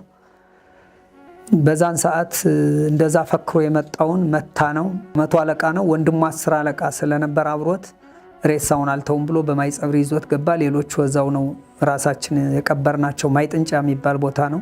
ከዛ በኋላ ምንድነው የተደረገው? እኛ ስናሸንፋቸው መነኩሴን መደብደብ ነው የመጣ ሁሉ እኛን ተሳቀቀ። እኛን ለመዋጋት ፈራ። ይመጣና መነኩሴዎቹን አባቶችን እየዞረ መደብደብ ማሰቃየት ጀመረ። በየቦታው በየንብርባታው በየቋረፍ ቦታው አባቶች በቃ እንግዲህ የመረቅነህን ያህል እንዳንረግምህ እባክህ ልቀቅልን አሉኝ። በቃ ዳዊት መጽሐፍ ምደግመው በዚህ እንደዚህ በልኛ ምን ጸልይልሃለን ብለው አፈሯን አስቋጥረው ነው እዛ የወጣሁት። እዛ በኋላ ብዙ ቦታ ረግጫለሁ። እስከ ጎረቤት ሀገሮችም ሄጃለሁ። እንዲያውም የበለጠ በዛም ለመታፈን ለጠላት መጋለጥ ሁሉ ብዙ አደጋ ደርሶብኝ ነበር። ያው በእመቤቴ ላይ እኔ የምማጸን በቤተ ክርስቲያን ስለሆነ በቤተ ክርስቲያን ሁኔታ ነው ያው ጸልያለሁ። ያ ነገር ነው ያሰነበተ እንጂ ብዙ አደጋ እንደ ወንድሜም ብዙ አደጋ ምልጫለሁ። ጎረቤቶች ሀገሮችም እየሄዱ ከዛ ሁሉ ተከትለው ለመያዝ ሙከራ ተደርጎብኛል። ይህ እንዲህ እንዳለ ትህነግና ሻዕቢያ በ1990 ዓመተ ምህረት ተጣልተው ጦር ተማዘዙ። የኤርትራ መንግስት ትህነግን በነፍጥ ይወጉ የነበሩ እንደ ከፋኝ እንደ ኢትዮጵያ ሕዝብ አርበኞች ግንባር የመሳሰሉ ድርጅቶች በኤርትራ መሬት መቀመጫቸውን አድርገው ወታደር እያሰለጠኑ ትጥቅ እያስታጠቁ ስንቅ እየቋጠሩ እንዲታገሉ ያደርግ ነበር። በመሆኑም ኤርትራ መንግስት ለሻለቃ ሰፈር መለሰ ወደ ኤርትራ መጥተህ ማሰልጠኛ ቦታ ተሰጥቶህ ትጥቅና ስንቅ እየረዳነህ መታገል ትችላለህ የሚል ለሁለት ጊዜያት ያክል ደብዳቤ እንደተላከለት አጫውቷል። ቢሆንም ግን በኤርትራ መንግስት እምነት የለኝም በማለት ጥያቄውን ሳይቀበል ቀር። ሁለቱንም ደብዳቤዎች ቀዳዶ ጣላቸው። ኑ በሰላማዊ ትግል ታገሉ፣ ወደ አገራችሁ ተመለሱ ብሎ ጥሪ ሲያቀርብ ለሻለቃ ሰፈር መለሰም ባለበት ከአማራ ክልል መንግስት የሰላሙ ጥሪ ደረሰው። ጥሪውን ተቀብሎ ከዘመናት ጫካ ለጫካ መንከራተት ወጥቶ ወደ ቀየው ተመለሰ። ይሁን እንጂ ዳር ደንበሬ እንደተወሰደ ማንነታችንን ተቀምተን መሳሪያ ቢሰለችኝም እንዴት አርፋለሁ? ከዚህ በኋላ ለኔ መኖር ምን ትርጉም አለው? በማለት በየዱር ገደሉ ይዋደቁ የነበሩ ሰራዊቶቹን ሰብስቦ ለአማራ ክልል ልዩ ኃይል ለማሰልጠን ወደ ማሰልጠኛ ጣቢያ አስገባ። ነገር ግን ሰኔ 15 2011 ዓ.ም የአማራ ክልል ከፍተኛ አመራሮች ሲገደሉ ሻለቃ ሰፈር መለሰም ማሰልጠኛ ካምፕ እንዳለ ተከበበ እና ምን እርምጃ ወሰደ? ምን አለ? ምን አደረገ? እንሰማለን።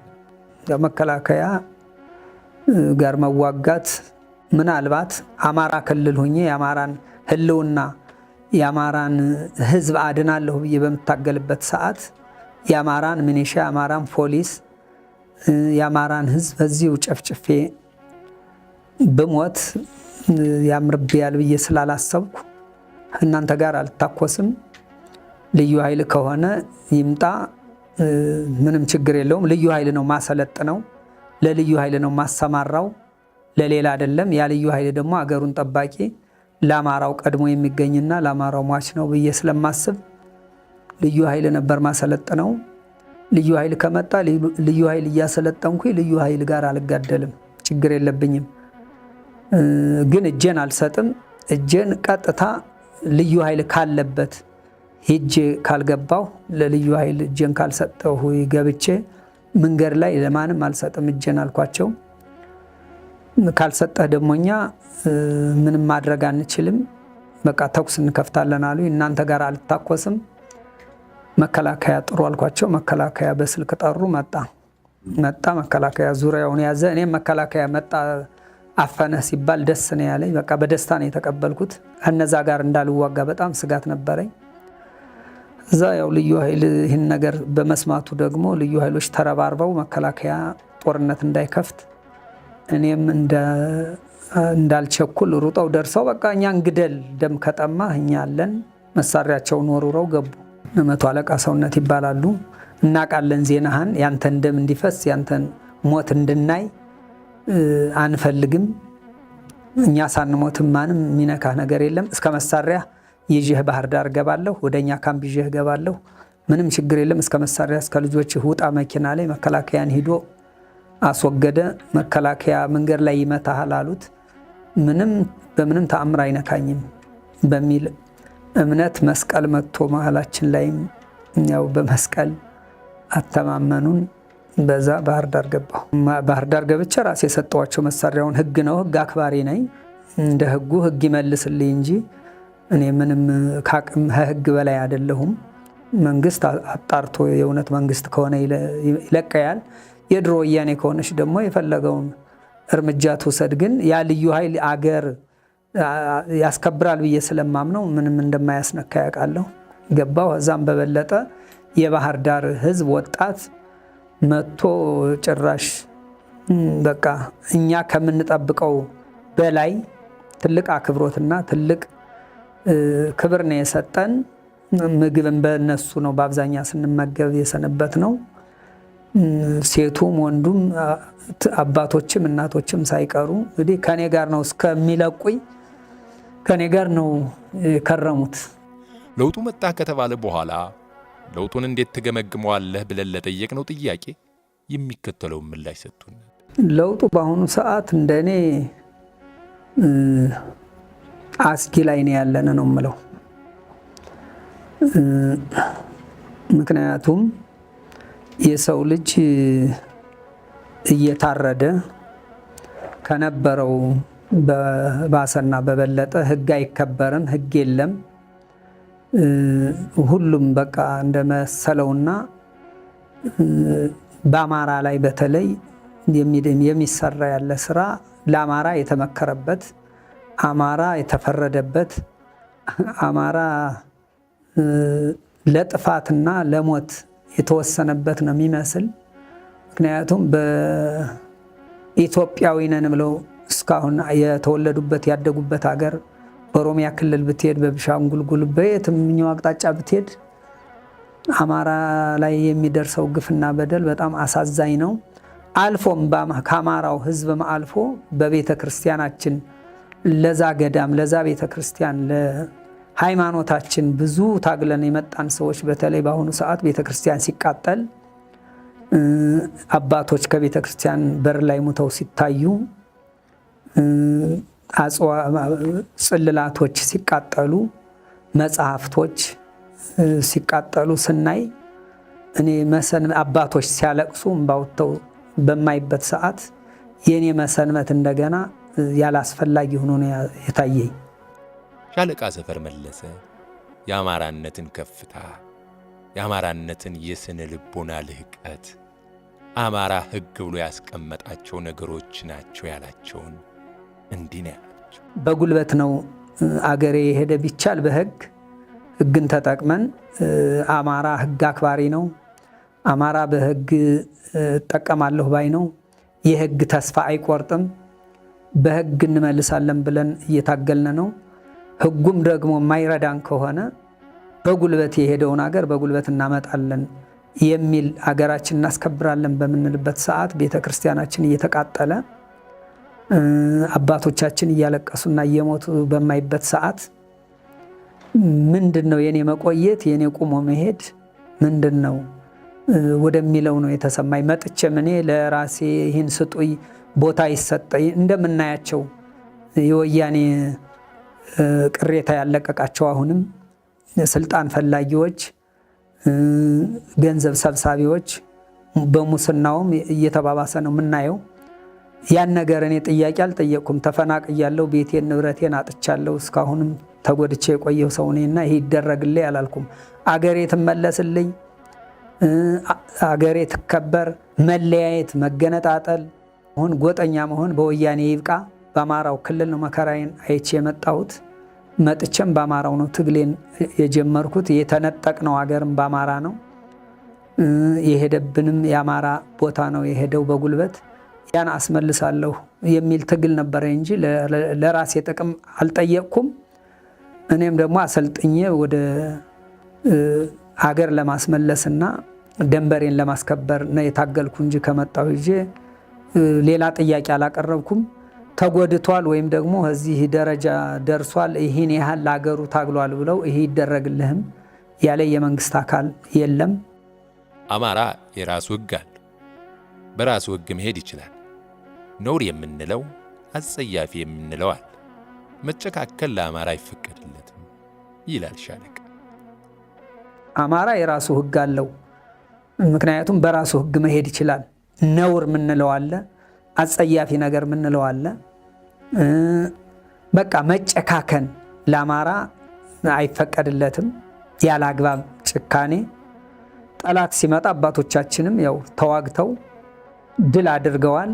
ለሻለቃ ሰፈር መለሰ ለዘመኔ ትውልድና ለመንግሥት ባለሥልጣናት የመጨረሻ መልእክትህ ምን ይሆን ብዬ ላነሳሁለት ሐሳብ የሚከተለውም ብሎ የመንግስት ባለስልጣን ነይ ብሎ በመንግስት በክልል በተለያዩ በዞንም ይሁን በተለያዩ በስልጣን ላይ ያሉ የስልጣን አካል ይዘው የተቀመጡ ሰዎች ስልጣን ከመፈለግ ስልጣንን ከማስረዘም ስልጣኔ አጣለሁ ብለው ከማሰብ ይልቅ ለሚያልቀው ወገናቸው፣ ለሚሞተው ህብረተሰብ፣ በየቦታው ለሚፈናቀለው ወገናቸው፣ በየቦታው ለሚታሰረው፣ ለሚጠለፈው ተምረን ለአባት ለእናታችን እንረዳለን፣ ለአባት ለእናታችን አልፎም ለኛ ቁም ነገር እንይዛለን ብለው በትምህርት ቤት ከኢትዮጵያ ተነስተው ወደ ኢትዮጵያ ነው የሄዱ እንጂ ሌላ ማዶ አገር ወይም ደግሞ ከአንድ መንግስት ወደ አንድ መንግስት አልሄዱም። በአንድ መንግስት ውስጥ ግን ተጠልፈው ሊኖሩም ላይኖሩም ይችላሉ። ወገኖቻችን በሚሰቃዩበት ሰዓት ቆጭቷቸው ያን ነገር በምንድን ነው የምናቆም? የእርስ በርስ ግድያ፣ የእርስ በርስ ጥላቻ እንዴት ነው ማስቆምና አገራችን በሰላም መምራት ምንችል ብለው ለሀገራቸው እንዳይታገሉ ያ ነገር እንዲባባስ በሃይማኖትም በሁሉም ነገር ሳየው ስልጣናቸውን ለማስረዘም እንጂ ለሀገር ቆንጆ አካሄድና ቆንጆ ትግል ወይም ደግሞ አመራር ስላላየው እነዚህ እንዲያው በእግዚአብሔር ነው መለመናቸው ለሀገራቸው ሕዝብ ለሀገራቸው ህልውና ለሀገራቸው ቢያስቡ የተሻለ ነው ብዬ አስባለሁ። ጣቱ ደግሞ ታጋሽ መሆን፣ አንድነት መፍጠር። አሁንም ደግሞ ትግልና ገንዘብ አይገናኝም። ምክንያት አድርገህ በትግል አስመስለህ ወደ ገንዘብ ሩጫ፣ ወደ አንዳንድ ጥቅማ ጥቅም ሳይሆን ለእውነት ትግል ደሜን ስሰጥ ወይም ደሜን ሳፈስ ለአገሬ በምን ሁኔታ ነው አገሬን ማዳን ምችል ብሎ በህልህና በወኔ ተነስቶ አንድነት ከፈጠረና በአንድነት ከተጓዘ አማራ ይቅርና አማራን ያገሩን ነፃ ማውጣትና አገሩን መመለስ በአገሩ ላይ ችግር ያለውን ችግር መፍታት አማራ ነው። ድሮም ኢትዮጵያን ኢትዮጵያ ያሰኛት አማራ ኢትዮጵያ ነው፣ ኢትዮጵያ አማራ ነው። እንደኔ የአባቶቹን ፈለግ ቢይዝ እንደ አባቶቹ ቢታገል እንደ አባቶቹ ገንዘብን ሳያስቀድም ወንድነትን ወኔም ቢያስቀድም የተሻለ ነው ብዬ አስባለሁ። ያለ አግባብ ጭካኔ ጠላት ሲመጣ አባቶቻችንም ያው ተዋግተው ድል አድርገዋል።